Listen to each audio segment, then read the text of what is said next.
يا ويلي أنا السبب يا دكتور، أنا السبب. شو هاد شو هاد؟ شو اللي عامل بإجرك هيك؟ شو بالظاهر واقع على حجر؟ لا بالله يا حكيم، لا بالله، داس عليها الله يعزك الحمار. إيه، عود اشوف. هلا معقول الحمار يعمل فيك هيك؟ لك ليكون جمل. لا بالله يا حكيم، ترى كله من هذا الحمار اللي داس عليها. بسيطة هلا بنضمضها، وفي دواء رح اوصف لك اياه بتجيبه من الصيدلية، وهي قطرة عينية بتقطر منه نقطتين بكل عين 4 مرات باليوم.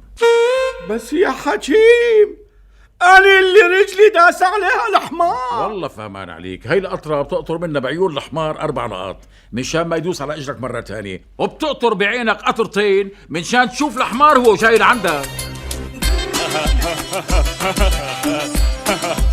يا شباب يا شباب يا شباب